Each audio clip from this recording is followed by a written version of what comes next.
I never thought I'd be the guy writing something like this, but here I am. My name's Jake, and I've been with my wife Emily for about 5 years now. We were supposed to get married next weekend. Everything seemed perfect at first. She was stunning, ambitious, a bit bitchy sometimes, but in that kind of charming way. We had our issues, sure, but I thought we were solid. That was until about 2 weeks ago when I started noticing little things. Her phone buzzing constantly, her being overly secretive about her messages, and her suddenly canceling plans last minute. At first, I just brushed it off. I mean, people change, right? Maybe she was stressed at work or just overwhelmed. But deep down, I felt like something was off.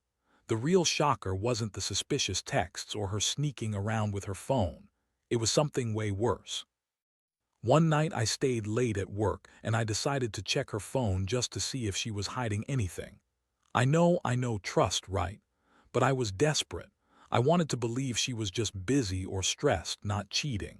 When I unlocked her phone, I saw a string of messages that made my stomach drop. It wasn't just flirtatious texts or miss you messages. No, it was explicit.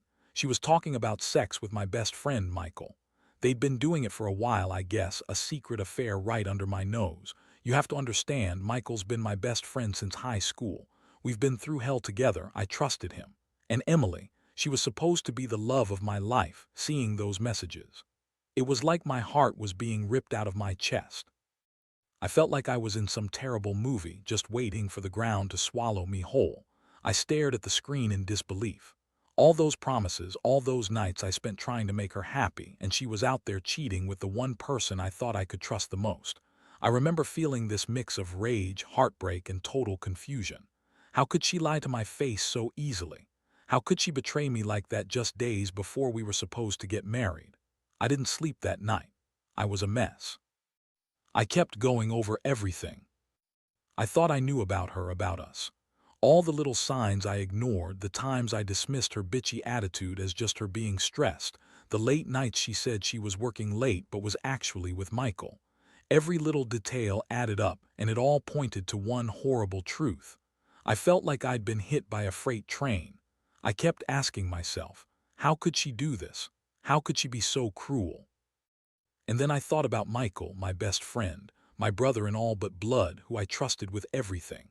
I had no idea what to do next. The betrayal was so raw, so fresh, I couldn't even think straight. I knew I had to confront her, but I didn't know how. I just knew that everything was about to change forever. The next morning, I woke up feeling like I had been run over by a truck. My head was pounding and my stomach was in knots. I couldn't sleep after what I saw the night before, and now I had to face Emily. I knew I couldn't keep this bottled up inside. I needed answers, and I needed them now. I tried to act normal at first, but she was already acting weird, more bitchy than usual, snapping at me over small things, her eyes darting around like she was hiding something. I decided today was the day I'd confront her, no matter how much it hurt. I sat her down in the living room, trying to keep my voice steady. "Emily, we need to talk," I said. She looked at me with that fake smile that she always uses when she's hiding something. "What's going on, Jake? You look like you've seen a ghost." I took a deep breath and just came out with it. "I know about Michael, about you too. I saw the messages, the sex, the lies." Her face froze for a second and then she threw her head back, laughing that fake, dismissive laugh. "Are you serious? You're jealous of my friends now? You're overreacting like always." I felt my blood boiling. "Don't lie to me, Emily. I saw the texts. I saw the pictures. You've been screwing him, haven't you? How long has this been going on? How many nights have you been sneaking around behind my back?" Her laughter quickly turned into a snarl. "Oh, please, you're being dramatic. Michael's just a friend. We've never done anything serious. It's just sex, Jake. It doesn't mean anything." She said it with that bitchy smirk, like she was trying to downplay it, make me feel stupid for even bringing it up. But I wasn't stupid. I knew better. I knew she was lying. I felt my fists clench. My mind was racing. I couldn't believe I had trusted her, that I had trusted Michael. The betrayal was so deep I thought I might vomit. I told her to get out of the house, that I needed space, that I couldn't look at her without seeing the lies. She rolled her eyes, threw some last snarky comment, and stormed off, but not before dropping a parting shot. "You're overreacting. You always do. You're just jealous because Michael is better in bed than you ever were." That phrase hit me harder than anything else. It was like she was rubbing salt in the wound, mocking me, trying to make it seem like I was the problem. I sat there afterward feeling numb. My mind kept circling the images I'd seen, the words I'd read. I couldn't believe Emily, my wife, the woman I loved, was capable of this. And Michael, my best friend, the guy I used to trust more than anyone. I kept thinking how they'd both deceived me, how they'd lied right to my face. The anger bubbled up, but beneath it was this crushing sadness, an overwhelming sense of loss. I had lost my future, my trust, the person I thought I knew. I didn't even know who I was anymore. I just knew that I had to figure out what to do next, and honestly I was scared of what that might be. The betrayal had hit so hard, I felt like I was standing at the edge of a cliff, not knowing whether to jump or to try and fix what was broken. After that confrontation, everything changed. I couldn't look at Emily the same way. The trust was shattered, and even though I wanted to scream or break down, I knew I had to keep my composure, at least for now. But the worst part wasn't just the betrayal itself. It was the way Emily acted afterward. She became even more bitchy, throwing tantrums over the smallest things, trying to twist it all around. "You're overreacting," she'd say, or "it's not like I cheated on you with some random guy." She insisted over and over that it was just sex, that it meant nothing, that she loved me, that she wasn't leaving me. But her words felt hollow, empty, like she was just trying to save her own ass. I knew I had to plan my next move carefully. I couldn't just blow up everything without thinking. I felt this burning need for revenge, something to even the score, to make her pay for what she'd done, especially because she was so dismissive, so callous. The more she denied, the angrier I got. I started thinking about how I could make her regret this, make her understand the pain she'd caused. And I wasn't just thinking about yelling or throwing her out. I was thinking of something more calculated, something that would hit her where it hurt. One night I stayed up late, going through her phone again. Yes, I know, I was spying, but I was desperate. I found out she'd been texting Michael even more. There were plans to meet up again just before our wedding, and she was still lying about everything. That's when I decided I needed to cut off her options, to make her see I wasn't just some pushover. I started gathering evidence, screenshots of the texts, her secret emails, whatever I could find. I wanted to be prepared because I knew she'd try to gaslight me, deny everything, or maybe even turn the tables and make me look crazy. Meanwhile, Emily kept acting like she was the victim. She'd throw insults my way, call me paranoid, accuse me of cheating myself. She'd say I was jealous, insecure, and that I was ruining everything because I couldn't handle the truth. But the truth was right there in front of me. Every lie, every excuse, every sneaky message. I felt humiliated and furious at the same time. How could she do this? How could she treat me like I was nothing? And Michael, how could my best friend betray me like that? I honestly didn't want to believe it, but every new piece of evidence just made it clearer. They'd been playing me for months, right under my nose. That's when I started thinking about revenge. Not just walking away, not just divorcing her and cutting ties. I wanted her to feel what I felt, to understand what she'd done. I wanted to make her regret ever crossing that line, ever lying to my face. I was planning it all in my head, imagining ways to expose her, to ruin her reputation if I had to. I knew I could never trust her again, and I didn't want to just forget it. I wanted her to know that her actions had consequences. The betrayal cut so deep that I didn't see any other way out. I was determined to make her pay somehow. But even in my rage, I knew I had to be smart. I couldn't just lash out blindly. I needed to wait, to gather everything I could, to figure out exactly how I was going to do this. My mind was racing constantly. Every time I saw her bitchy face or her dismissive attitude, it fueled my anger. I never thought I'd feel this much hate towards someone I once loved. But she'd broken me, and Michael, my best friend, had helped shatter what was left. I still didn't know what my final move would be, but I knew I had to do something soon, because if I didn't, I felt like I'd lose myself entirely. I spent the next few days in a daze, trying to keep my composure while mentally plotting my revenge. I knew I couldn't just confront Emily again and hope she'd come clean. No, I needed concrete proof, something undeniable that would leave her no room for denial.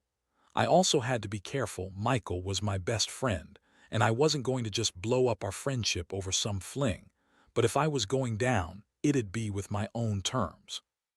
So I kept digging, sneaking through her phone, her emails, her social media accounts, whatever I could find. I was looking for that one thing that would finally make her realize I was serious, that I wasn't going to be a pushover anymore. One evening, I found something that hit me like a punch to the gut. An email from Michael, sent just days before I found the texts, detailing plans for their next rendezvous. It wasn't just innocent flirting. It was them making plans to meet up, to have sex again. I downloaded everything, took screenshots, and saved it all in a hidden folder. That was it, the proof. I knew I couldn't keep this to myself. I had to confront her with everything face to face, so I did. I called her into the living room and I laid out that email right in front of her. Her face went pale, but she quickly recovered, slipping into that angry, bitchy attitude she always puts on when caught. Are you serious? You've been spying on me. She snapped, crossing her arms. You're crazy if you think I'd cheat on you again after what happened last time. She tried to brush it off, saying it was just some flirtation, that nothing serious was going on. I looked her straight in the eyes and told her I had everything, that her lies weren't going to save her anymore. Her reaction was priceless. She started yelling, calling me paranoid, saying I was obsessing over nothing. She even had the audacity to accuse me of cheating myself, like I'd somehow been unfaithful because I found out about her. That's when I saw the true colors. She was a manipulative bitch, trying to turn the tables, trying to make me doubt myself. But I wasn't falling for it. I wanted her to see that I wasn't going to be played anymore. I told her I was done, that I didn't want her in my life if she was going to lie and cheat. I told her I was going to expose her, make her see what she'd lost. That night she stormed out, threatening to ruin everything if I went public with what I knew. She called me names, told me I was jealous and insecure, that I'd regret this. But honestly, I didn't care anymore. I felt a strange mix of relief and rage. Relief because I finally had what I needed, and rage because she thought she could just lie her way out of this. I knew I had to act fast before she spun more lies or tried to manipulate her way out of it. I wasn't going to let her get away with it, not anymore. That's when I realized I'd crossed a line and I wasn't sure if I could ever go back. But one thing was clear. She had to face the consequences of her actions, and I was going to make sure she did. In the days that followed, I felt like I was living in a different world. Everything was a blur, my emotions swinging wildly between anger, sadness, and a strange sense of clarity. I knew I couldn't keep pretending everything was okay, especially after what I found out. I started reaching out to a few close friends, trying to figure out my next move. Most of them told me to just cut her loose, to walk away from the whole mess. But I felt something darker inside, something that told me I needed to make her pay. I wasn't just gonna divorce her and move on. That would be too easy. I needed to make her understand the kind of pain she'd caused. I spent one full day planning. I made copies of all the evidence I had, texts, emails, even some photos of her and Michael together. I knew I had to be careful with how I approached this because Emily was manipulative and I didn't want her twisting things around. I wanted her to see that I knew everything, that I wasn't just some fool anymore. I also reached out to a few of her friends, people who might have seen her acting suspicious lately or who might have known about her affair. I wasn't planning to do anything rash, just gather more leverage, more proof in case I needed it. That evening I decided to confront her again, but this time I was prepared. I called her over to my place. When she arrived, she looked nervous, maybe even scared. That was a good sign. I sat her down, looked her straight in the eyes, and slid the folder across the table. I told her I knew everything, the texts, the emails, the plans. Her face twisted with anger and disbelief. She tried to deny it, saying I was just jealous, that I'd never loved her, that I was messing up my own life. But I just kept calm and told her I'd had enough of her lies, that I was done being her fool. Then I dropped the bomb. I told her I was going to tell everyone, our families, her friends, even the local newspaper if I had to. I wanted her to feel the full weight of what she'd done. I wanted her to know that her betrayal wasn't just going to hurt me, it was going to ruin her reputation. That's when she really lost it. She started crying, begging me not to do it, calling me a monster, saying I was overreacting. But I knew better than to let her manipulate me again. I told her she had one last chance to tell the truth herself, to own up and face the consequences. If she lied again, I wouldn't hesitate. And that's when she finally broke down and admitted it. Yes, she'd been sleeping with Michael. Yes, they'd planned this for months. And yes, she'd lied about everything. She looked defeated, like she finally understood how badly she'd screwed up. I felt a strange mixture of relief and disgust. Relief because I finally had the truth out in the open, and disgust because I'd been so blind to her manipulations all along. I told her to leave, that I never wanted to see her again. I knew this was the end of the line for us.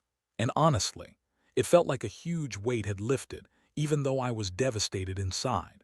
I'd been betrayed by the people I trusted most, and now I had to pick up the pieces and figure out how to move forward. The aftermath hit me harder than I expected. Once Emily left, I was alone in that empty apartment, surrounded by all the evidence of her lies and betrayal. The silence was deafening.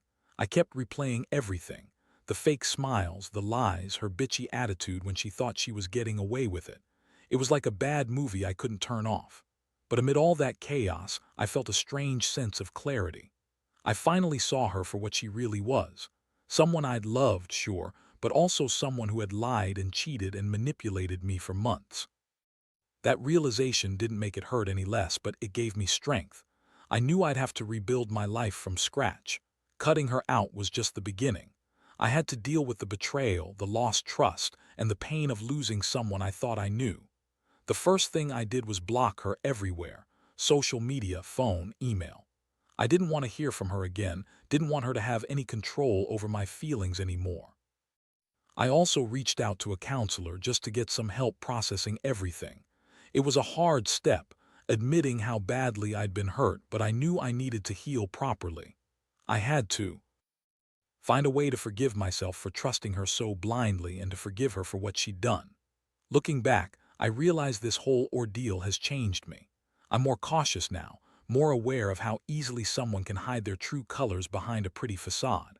I learned that the people we trust the most can sometimes betray us in the worst ways, and that the pain of betrayal never really goes away. It just becomes part of who you are. But I also learned something else. I'm stronger than I thought. I may have been blindsided, but I survived. I didn't let her or Michael destroy me completely. I'm moving on, slowly but surely. The thing I want to share with anyone reading this is that betrayal cuts deep. It messes with your head, your heart, your trust. But you're not alone. You have to face it, no matter how painful, and then take control of your life again.